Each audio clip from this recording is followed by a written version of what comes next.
Hello, good morning students. मैं जतुनवाल आप सबका ऑनलाइन क्लासेस में स्वागत करता हूं। तो डियर स्टूडेंट्स, लास्ट क्लास में हमने electric potential, potential difference, potential energy and electric potential due two point charge के बारे में स्टडी किया था। आज की क्लास में अपन स्टडी करेंगे electric potential due to an electric dipole. हम सब पहले से ही फेमिलियर हैं इलेक्ट्रिक डाइपोल से। इलेक्ट्रिक डाइपोल क्या होता है अपन को पता है कि सेम मैग्नीट्यूड के चार्ज अपोजिट जिनकी पोलरिटी है एक स्मॉल डिस्टेंस से अगर सेपरेट हैं तो ऐसे अरेंजमेंट को अपन क्या बोलते हैं, इलेक्ट्रिक डाइपोल। और अपन ने एज्यूम कर रखी है दोनों ये चार्जेस के बीच की डिस्टेंस है 2a है। यस, ये मिड पॉइंट हो गया। इस लाइन को अपन कहते हैं एक्सियल लाइन। दोनों चार्जेस को ज्वाइन करने वाली जो लाइन होती है उसे अपन क्या बोलेंगे, एक्सियल लाइन। और इस एक्सियल लाइन के परपेंडिकुलर सेंटर से पास होने वाली लाइन को अपन कहते हैं इक्वेटोरियल लाइन। ठीक है, तो ये इक्वेटोरियल लाइन है, equatorial line. We have to calculate electric potential at arbitrary point P। Suppose ये पॉइंट P यहां पे है, यहां अपन को इलेक्ट्रिक पोटेंशियल फाइंड करना है। लास्ट क्लास में अपन पीछे के चैप्टर में इलेक्ट्रिक फील्ड की इंटेंसिटी फाइंड कर चुके हैं ड्यू टू इलेक्ट्रिक डाइपोल। आज अपन को इलेक्ट्रिक पोटेंशियल फाइंड करना है। ओके, तो यहां से सपोज अपन ने ये पॉइंट P लिया है और ये डिस्टेंस कितनी है R। ठीक है, यहां अब आपको इलेक्ट्रिक पोटेंशियल फाइंड करना है। फिर उसके बाद में अपन एक्सियल लाइन पे और इक्वेटोरियल लाइन पे उस फॉर्मूले से आसानी से सॉल्व कर पाएंगे। तो सपोज ये थीटा एंगल पे ये कोई पॉइंट P है, तो इसके जो पोलर कोऑर्डिनेट हैं वो r कोमा थीटा अपन एज्यूम कर लेते हैं। ठीक है, तो पहले मैं रफली डायग्राम बना रहा हूं, बाद में अपन सही डायग्राम वहां बना रखा है हमने। तो ये डिस्टेंस r है जहां पर आपको इलेक्ट्रिक पोटेंशियल फाइंड करना है। ये थीटा एंगल है। अब ये थीटा एंगल किसके साथ है ये थोड़ा सा आपको ध्यान रखना है। इलेक्ट्रिक डाइपोल मोमेंट जिसका अपन सिंबल बोलते हैं P, electric dipole moment P equals to Q into 2a होता है, ये अपन को पता है। अच्छा, उसकी डायरेक्शन क्या होती है, ये वेक्टर क्वांटिटी होती है। तो इसकी डायरेक्शन किधर होती है, पढ़ रखा है हमने, minus Q charge two plus Q charge. तो माइनस Q से प्लस Q चार्ज की और इसकी डायरेक्शन होगी। तो ये डायरेक्शन इलेक्ट्रिक डाइपोल मोमेंट की इस साइड में है और ये है हमारा पोजीशन वेक्टर। तो आप बता सकते हो थीटा किसके बीच में है, electric dipole moment and position vector के बीच का ये एंगल थीटा है। ये स्पेशल ध्यान में रखना, ठीक है, क्योंकि कई बार क्वेश्चन में वो प्लस इस तरफ ले लेगा चार्ज, माइनस Q इस तरफ ले लेगा और आपको उलझा सकता है। तो आप ये ध्यान में रखना, ये थीटा नहीं है, थीटा पोजीशन वेक्टर और इलेक्ट्रिक डाइपोल मोमेंट के बीच का एंगल है। तो एक्चुअल में ये है थीटा, न कि ये। तो इसको अपन थीटा बोलेंगे, ठीक है, जो अपन डिराइव कर रहे हैं उसके अकॉर्डिंग। यस, तो ये अपन ने डिस्टेंस दोनों के बीच की 2a ले रखी है, तो हाफ डिस्टेंस बोल देंगे a हो जाएगी दोनों के बीच के लिए। और अपन को इस पॉइंट पे पोटेंशियल फाइंड करना है। ठीक है, तो इसका मैंने फेयर डायग्राम यहां आगे बना रखा है।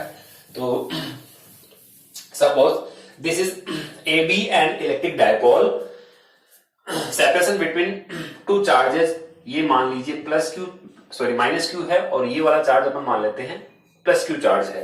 दोनों चार्जेस के बीच का सेपरेशन 2a है, तो हाफ हाफ हो गया a।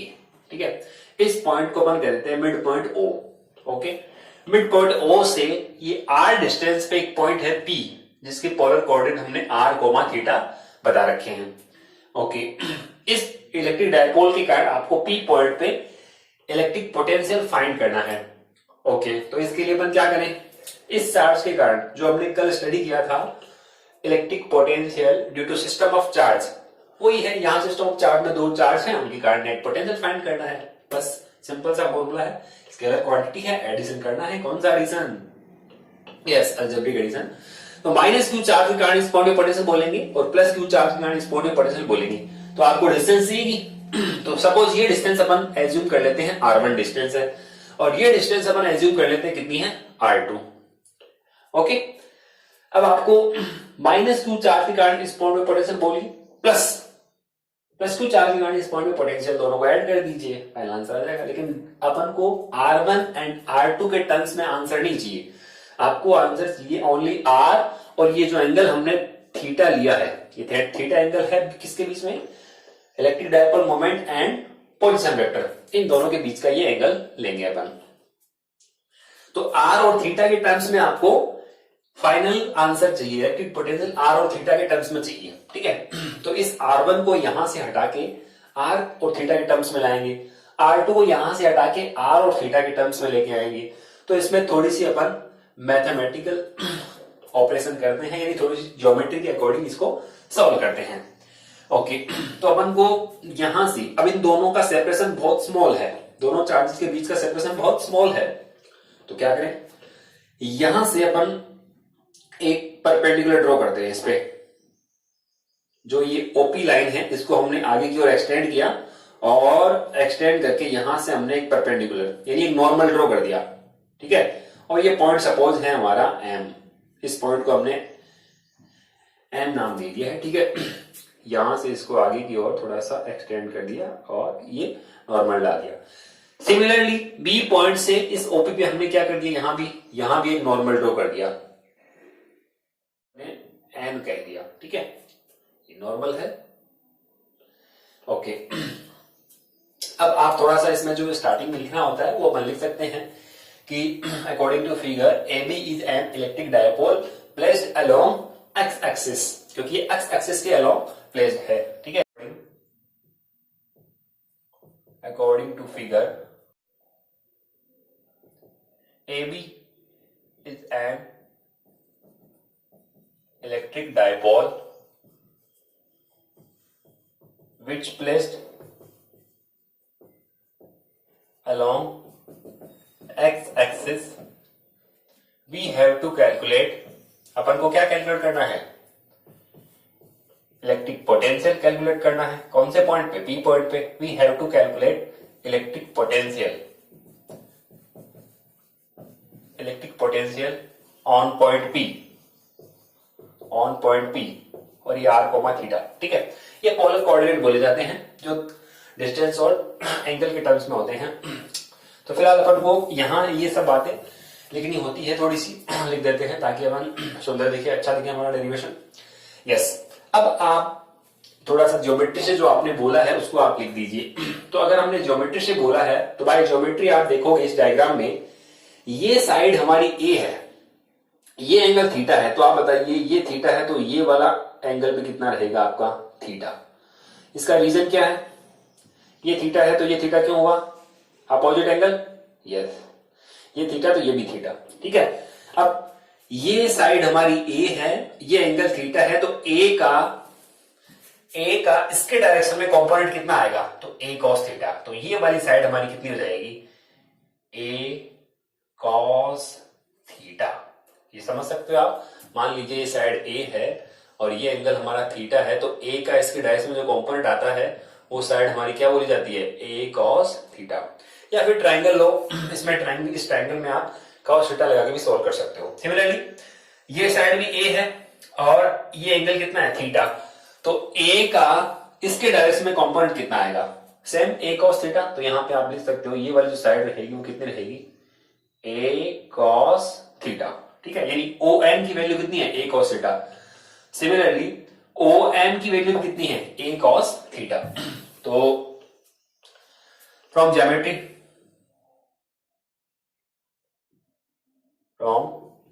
ज्योमेट्री ऑफ डायग्राम,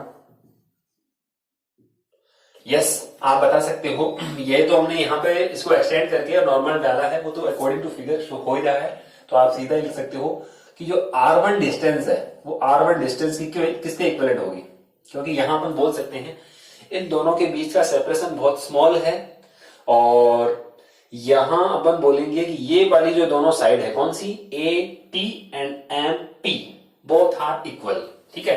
तो ये डिस्टेंस हमारी कितनी है, AP R1 है, तो R1 डिस्टेंस किसके इक्वल होगी, MP के।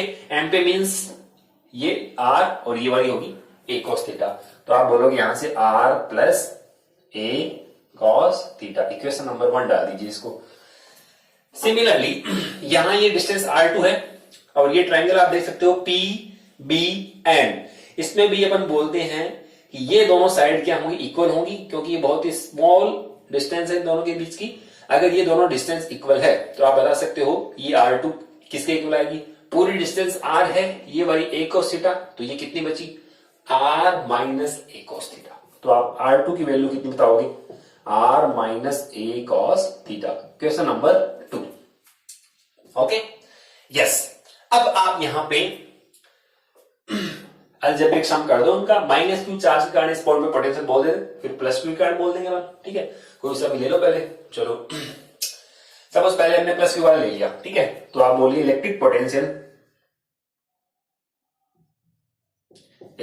पोटेंशियल ऑन पॉइंट, कौन सा point, P, on point P, ठीक है, due two plus Q charge. बोलिए प्लस क्यू चार्ज के कारण कितना आएगा इलेक्ट्रिक पोटेंशियल, तो आप यहां से बोल सकते हो V1। अपन इसको बोल देते हैं कि ये वैल्यू कितनी है, V1। ठीक है, तो V1 की वैल्यू कितनी आएगी भाई, K अपॉन R फॉर्मूला आता है, चार्ज कितना है Q, तो आप यहां पे लिखोगे Q, प्लस है कि माइनस, प्लस है तो प्लस ही आएगा, अपॉन R। डिस्टेंस कितनी है R2, तो आप यहां पे लिख सकते हो R2। अब ये R2 हमने फाइंड कर रखी है, कितनी है R2, या फिर R2 की वैल्यू अपन आगे रख सकते हैं। इसको इक्वेशन नंबर डाल दीजिए, कितना 3। ओके, सिमिलरली आप बोलोगे electric potential on point P due to minus Q charge, तो आप यहां बोलोगे इलेक्ट्रिक पोटेंशियल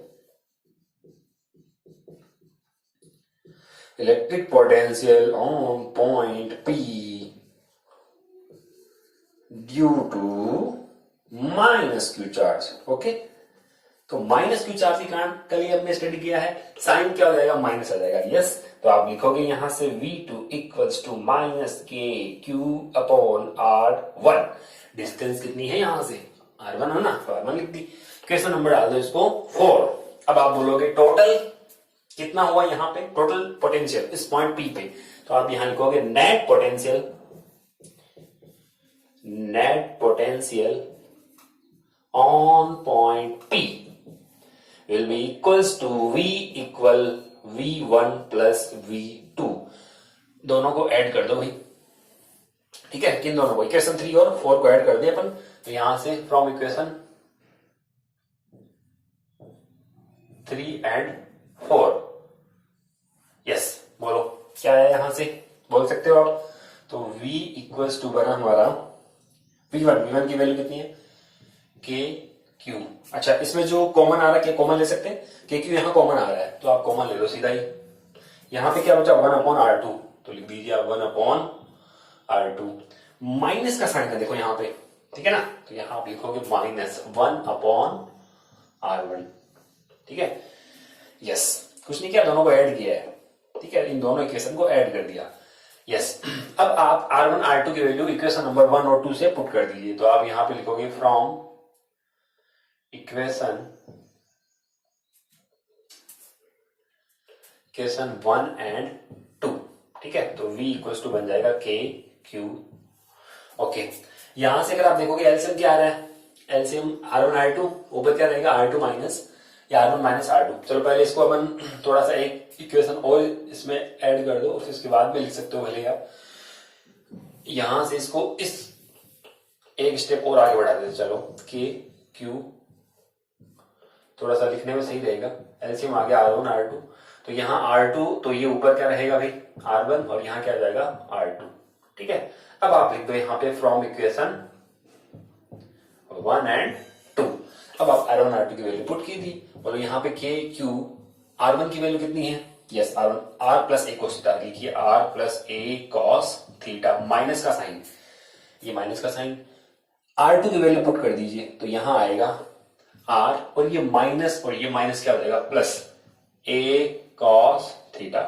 ठीक है, अपॉन नीचे क्या है R1 इंटू R2। बोलिए इन दोनों का आपको क्या करना है, मल्टीप्लाई करना है।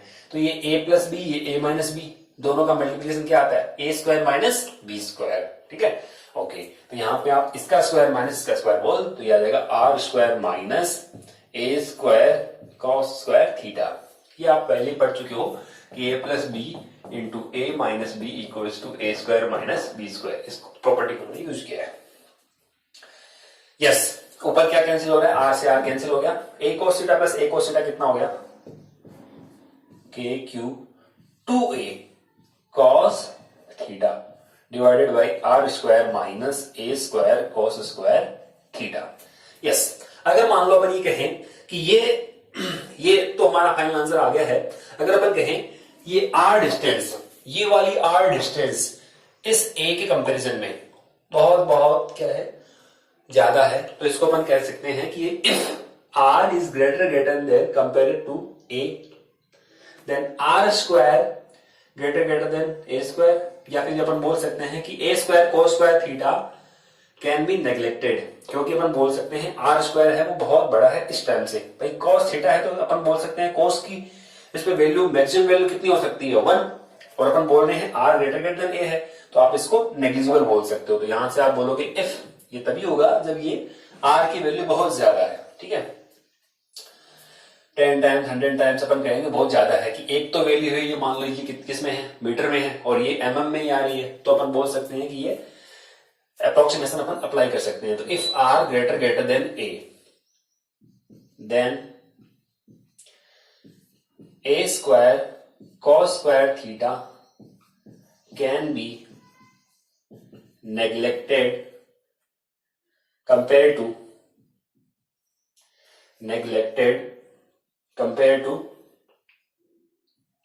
किसके, yes r square, compare to r square. A square cos square theta can be neglected compare to r square. तो इसको आप नेग्लेक्ट कर दो भाई, इसको नेग्लेक्ट कर देंगे तो फिर फाइनल आंसर हमारा क्या आएगा, v इक्वल्स टू, इसको नेग्लेक्ट कर दिया, के क्यू, क्यू इंटू टू ए क्या होता है, अभी स्टडी किया था p, तो आप यहां पे लिख सकते हो के पी, और p क्या होता है, इलेक्ट्रिक डायपोल मोमेंट, तो देगा cos theta upon R square. ये फॉर्मूला हमने डिराइव कर लिया किसी भी आर्बिट्रेरी पॉइंट P पे इलेक्ट्रिक पोटेंशियल, ठीक है, due to an electric dipole.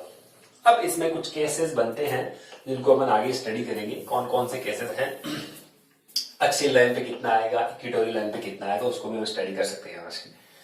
ठीक है, अब इसमें आप देखोगे तो ये वाला जो आ रहा है आंसर हमारा, ये आर के क्या आ रहा है, स्क्वायर के इनवर्सली प्रोपोर्शनल आ रहा है। ठीक है, तो अपन बोलेंगे यहां से जैसे जैसे आर इंक्रीज होगा वैसे वैसे इलेक्ट्रिक पोटेंशियल की वैल्यू क्या होती जाएगी, डिक्रीज हो जाएगी। तो इसमें एक चीज पे और डिपेंड कर रहा है, किस पे, थीटा पे। तो इलेक्ट्रिक पोटेंशियल यहाँ पे आर और थीटा, थीटा किस चीज के बीच में एंगल है, थीटा एंगल है हमारा किसके बीच में, इलेक्ट्रिक डायपोल मोमेंट और पोजीशन वेक्टर, इन दोनों पे डिपेंड करता है ये। ठीक है, जबकि अगर हम देखें प्लस क्यू चार्ज के कारण अगर इलेक्ट्रिक पोटेंशियल देखें तो वो तो कितना आता है, के क्यू अपॉन आर, और अगर हम डायपोल के कारण देखें माइनस क्यू प्लस क्यू के कारण, तो ये कितना आ रहा है, K P cos theta upon R square. तो ये थीटा पे भी डिपेंड कर रहा है, साथ में आर पे भी डिपेंड कर रहा है। ये ओनली किस पे डिपेंड करता है, आर पे डिपेंड करता है। ठीक है, ये अपन ने थोड़ा सा इनमें डिफरेंस कर दिया। अब एक्सियल लाइन की अपन बात करते हैं। ठीक है, तो फर्स्ट केस, ठीक है, case first, if theta equals to 0, theta की वैल्यू 0 हो, अगर मान लो ये पी पॉइंट एक्सियल लाइन पे आ जाएगा, ये पी देखो नीचे आ रहा नीचे आ रहा नीचे आ रहा, तो एंगल क्या हो रहा है, डिक्रीज हो रहा है डिक्रीज हो रहा है डिक्रीज हो रहा है, और ये एक्सियल लाइन पे आते ही थीटा की वैल्यू कितनी हो गई, 0। तो आप बता सकते हो कि वी एक्सिस कितना आएगा, वी एक्सियल लाइन पे कितना आता है, बता सकते हो आप। यहां से थीटा की वैल्यू 0 पुट कर दो तो ये वैल्यू कितनी बन जाएगी, के पी अपॉन आर स्क्वायर। ठीक है, ये केस फर्स्ट हमने बोल दिया। Second case second, if theta equals to 90 degree, theta की वैल्यू 90, कैसे, देखो ये पी पॉइंट अपन थोड़ा सा इंक्रीज करे और ये मान लो ये पी पॉइंट हमारा यहां आ गया, तो आप देखोगे ये है इलेक्ट्रिक डायपोल मोमेंट और ये है पोजीशन वेक्टर, दोनों के बीच का एंगल कितना आ गया, 90 डिग्री। तो यहाँ थीटा की वैल्यू 90 पुट करोगे, cos 90 की वैल्यू कितनी होती है, 0। तो आपका आंसर कितना आएगा, 0।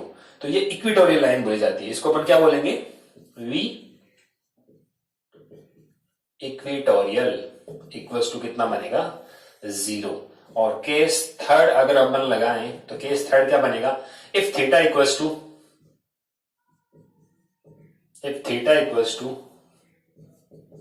180 डिग्री यानी पाई हो, तो आप cos पाई की वैल्यू यानी cos 180 की वैल्यू कितनी होती है, -1। तो यही आंसर हमारा आ जाएगा, v इक्वल्स टू माइनस के पी अपॉन आर स्क्वायर। ठीक है, तो ये तीनों ही केस को हमने स्टडी कर लिया। इसको इक्वेशन नंबर डालें तो 4 हो गया, और यहां पे इसको बोल सकते हो आप, इसको बोल सकते हो 5, और ये हमने अप्रोक्सीमेशन लगाया है, तो इसको आप बोल दोगे 6, ये 7 हो गया, ये 8 नंबर बोल दीजिए, और ये 9 हो गया। ठीक है, तो ये सिंपल हमारा ये बेसिक डेरिवेशन है जो बोर्ड एग्जाम में पूछा जाता है मोस्टली। ठीक है, तो electric potential due to an electric dipole, ये क्वेश्चन पूछा हुआ भाई, इंपॉर्टेंट है, तैयार कर लेना इस डेरिवेशन को। अच्छा, इससे क्वेश्चन कैसे आते हैं? जैसे मान लो आपको बोल दिया दो चार्ज है 2 माइक्रोकुलाम -2 माइक्रोकुलाम, चलो 2 माइक्रोकुलाम दे दिया और यहाँ दे दिया -2 माइक्रोकुलाम, क्या ये डायपोल है? यस डायपोल है, दोनों का मैग्नीट्यूड सेम है, नेचर अपोजिट है। ठीक है, और आपको एंगल दे दिया कितना? एंगल आपको दे दिया है भाई 30 डिग्री। ठीक है, और आपसे पूछा है ये डिस्टेंस r इक्वल्स टू आपको गिवन है कितनी दे 10 सेंटीमीटर सपोज। ठीक है, और आपको बुलाया इस पॉइंट P पे इलेक्ट्रिक पोटेंशियल फाइंड कीजिए। ठीक है, तो तुमने देखा फॉर्मूला लगाते हैं, फॉर्मूला हमारे पास क्या होता है? अच्छा, ये डिस्टेंस 10 सेंटीमीटर है और इन दोनों के बीच की डिस्टेंस सेपरेशन भी आपको गिवन है, और वो कितना गिवन है वो आपको दे रखा है 5 mm। ठीक है, अब यहाँ mm है, यहाँ सेंटीमीटर, तो अपन एज्यूम कर सकते हैं कि ये r है वो ग्रेटर देन है किससे? इन दोनों के बीच के सेपरेशन से। ठीक है, तो आप ये वाला फॉर्मूला अप्लाई कर सकते हो। तो आप फॉर्मूला क्या अप्लाई करोगे? v equals to k, k की वैल्यू अपन को पता है 9 into 10 to the power 9 into p, p क्या होता है? q इंटू 2a, q कितना है? 2 into 10 to the power -6 micro है ना ये p, q इंटू 2a दोनों के बीच का सेपरेशन कितना है? 5, तो यहां लिखोगे 5 into 10 to the power -3 mm में था ना ये, तो ऊपर का तो हो गया k, तो लिख दिया p q इंटू 2a, यानी q हो गया ये वाला, और 2a मतलब दोनों के बीच का सेपरेशन, 2a सेपरेशन होता है, तो ये लिख दिया हमने अपॉन r। अब ये r आप कितनी लिखोगे? अच्छा, cos थीटा, थीटा कितना लिखोगे? 30 डिग्री। पहले चलो r लिख देता हूं मैं, r कितना है? r की वैल्यू आप 10 सेंटीमीटर है, तो 10 का स्क्वायर करोगे आप, यहाँ 10 का मीन्स ये 10 टू द पावर -1 है, मीटर में अगर काउंट करोगे 10 टू द पावर -1, तो इसका स्क्वायर हो जाएगा -2। ठीक है, ओके। अब बोलो आप cos थीटा कितना पुट करूं मैं? 30 डिग्री पुट कर दूं यार, क्योंकि आपको तो देखने में आ रहा डायग्राम ऐसे बनता है 30 डिग्री, लेकिन पहले आप ये देखो थीटा है किसके बीच में? Electric dipole moment and position vector. तो इलेक्ट्रिक डायपोल मोमेंट की डायरेक्शन किधर होती है? -q charge to +q charge, तो ये है डायरेक्शन, तो थीटा ये नहीं है, थीटा ये है। थीटा कितना है? थीटा है 60 डिग्री, सॉरी थीटा है यहां से 30, तो ये 150, 180 में से आप 30 को माइनस कर दो, 180 में से 30 को माइनस करेंगे 150 डिग्री बस। तो अब आप यहाँ पे cos 150 डिग्री रखोगे। ठीक है, अब cos 150 डिग्री की वैल्यू कितनी होती है? तो आप पता होना चाहिए cos 150 को अपन कैसे लिख सकते हैं? π/2 + 60। ठीक है, तो π/2 + 60 यानी ये बन जाएगा sin 60। ठीक है, और कौन से क्वाड्रेंट में गए ये? सेकंड में। सेकंड में cos कैसा होता है? सेकंड में cos नेगेटिव, तो यहाँ माइनस का बन जाएगा ये √3/2, क्योंकि sin 60 की वैल्यू कितनी होती है? √3/2, तो ये माइनस में बन जाएगा। अब आप यहाँ आंसर माइनस में आ जाएगा आपका, और ये माइनस में आना भी चाहिए, क्योंकि यहाँ आप देख रहे हो थीटा की वैल्यू है वो ग्रेटर देन 90 होते ही वो माइनस में आ रहा है, तो यहाँ इसकी जगह √3/2 लिख दोगे। अब आगे का काम आपका है, सोल्व कर सकते हो इसको। तो ऐसे क्वेश्चन में आप ध्यान रखोगे कि थीटा कितना दिया हुआ है, ऐसे क्वेश्चन सोच सकता है। ठीक है, तो ये इलेक्ट्रिक डायपोल हो गया। अब देखना एक इंपॉर्टेंट चीज यहाँ पे, इक्वेटोरियल लाइन। तो इक्वेटोरियल लाइन कौन सी है? ये। ठीक है, यहां पोटेंशियल कितना है? 0। यहां पोटेंशियल कितना है? 0। तो ये एक प्लेन हो गया। अगर मैं ये प्लेन ले, इस पूरे के पूरे प्लेन पर ही इलेक्ट्रिक पोटेंशियल कितना रहेगा? 0। इलेक्ट्रिक पोटेंशियल वैल्यू कितनी होगी? 0। तो इसको अपन आगे जाके बोलेंगे इक्वी पोटेंशियल सरफेस। ऐसी सरफेस जिसपे पोटेंशियल इक्वल हो उसको अपन इक्वी पोटेंशियल सरफेस बोलेंगे। तो इसकी पूरे प्लेन पे पोटेंशियल कितना रहेगा? सेम, यानी 0। ठीक है, अच्छा अब इसके ऊपर बेस सीबीएसई में क्वेश्चन भी आया था, दिस इज -q और दिस इज +q, और आपको बोला गया था यहां दोनों के बीच से कुछ सेपरेशन दे दिया, और ये पॉइंट A है और ये पॉइंट B है जो इसके बिल्कुल सेंटर से पास हो रहा है। यहां आपको बोला गया था कि एक 1 माइक्रोकुलाम चार्ज को A से B तक मूव कराने में कितना वर्क डन करना होगा, फाइंड करो। तो आप इन दो पॉइंट का वर्क डन कैसे फाइंड करते हो? Work done equals to Q into potential difference between 2 points. तो आपको यहां से चार्ज लेके जाना था यहां तक, तो फाइनल माइनस इनिशियल। अब आप बताओ VB माइनस VA कितना आएगा? अभी हमने कहा, बोलो सोचो कितना होगा? अभी हमने क्या कहा था? यहाँ इस पूरे के पूरे पर पोटेंशियल सेम है, यानी ये पोटेंशियल दोनों के दोनों सेम है, तो आप यहाँ बोलोगे इसका आंसर कितना आ गया 0, तो वर्क डन में कितना होगा 0। इसका मीन इक्वेटोरियल लाइन पे किसी भी चार्ज को मूव कराने में वर्क डन कितना आता है 0। और ये जाके आगे प्रॉपर्टी बनेगी कि work done in moving A charge from one point to another point on equipotential surface will be equals to 0। Equipotential surface से किसी भी चार्ज को आप मूव कराइए वर्क डन 0 ही रहेगा। ठीक है, तो ओके स्टूडेंट्स, ये डेरिवेशन आपको अच्छे समझ में आ गया होगा, और इसमें से जो बातें आपने नोट करनी है नोट्स के फॉर्म में आप नोट कर सकते हो अपनी फेयर बुक में, तो इसको नोट करते रहो। साथ साथ में कहाँ तक नोट कर रखा था आपने, मेरे ख्याल से इसको यहाँ तक नोट कर रखा था, इसको आप आगे बढ़ा के इसको पूरा नोट कर लेना, डायग्राम अच्छे से बना लेना और ये पूरी बातें अपन नोट कर लेंगे। ठीक है, अब इसमें एक क्वेश्चन ऐसे भी पूछ सकता है आपसे कि ये यहां से के पी अपॉन ये पी वी को अपन ऐसे पुट कर सकते हैं K Q into 2a cos theta upon R square. ये तो है इलेक्ट्रिक डायपोल माइनस क्यू और ये प्लस क्यू। ठीक है, और अगर मान लो ओनली प्लस क्यू होता तो उसके बाद पोटेंशियल था के क्यू अपॉन आर। तो आपसे क्वेश्चन ऐसे पूछ सकता है कि electric potential due to an electric dipole ये कितने टाइम्स होता है पॉइंट चार्ज का। तो पॉइंट चार्ज का कितना टाइम्स है, तो के क्यू, ये आर स्क्वायर है तो इसको आर इंटू आर लिख दो, तो ये हमारा हो गया कौन सा पॉइंट चार्ज वाला। ठीक है, तो इसको आप लिख दो पॉइंट, तो ये पॉइंट का हो गया। अब ये कितने टाइम्स है, 2a cos theta upon R times ज्यादा हो जाता है किसके कारण, इलेक्ट्रिक डायपोल के कारण। तो कैसे भी क्वेश्चन बना सकते हैं। ओके स्टूडेंट्स, तो आप इन सबको स्टडी करना और आपको इसके बेसिस पे आज असाइनमेंट दिया गया है, इन क्वेश्चंस को सॉल्व करना। ठीक है, okay students, thank you, happy रहिए आप घर पे।